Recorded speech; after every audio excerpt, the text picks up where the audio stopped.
Hello বন্ধুরা, আমি nursery থেকে কিছু গাছ কিনে নিয়ে এসেছিলাম। সেই গাছগুলো আপনাদের সঙ্গে শেয়ার করব। আমি মোট 5টি গাছ কিনে নিয়ে আসি। প্রথমেই কিনে নিয়ে আসি চন্দ্রমল্লিকা গাছটি। এইগুলো এখনও কুড়ি ফুটেনি, ফুটলে শেয়ার করব। পরে কিনে নিয়েছি যে লাল রঙের একটি চন্দ্রমল্লিকা গাছ, এটারও এখন কুড়ি আছে, ফুটেনি। তারপর কিনে নিয়ে এসেছিলাম একটি দেশি গোলাপ গাছ, দেখেন একটি কুড়িও আছে গাছটিতে, ভালো লাগে কিনে নিয়ে এসেছি।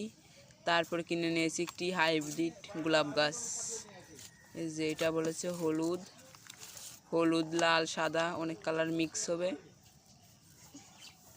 এই গাছটিতে আমি কিনে নিয়ে এসেছি, এই যে গাছটি।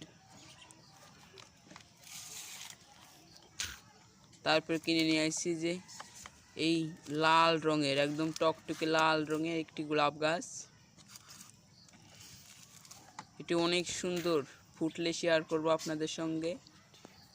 এই যে, তো আজকের ভিডিওটা এই পর্যন্তই।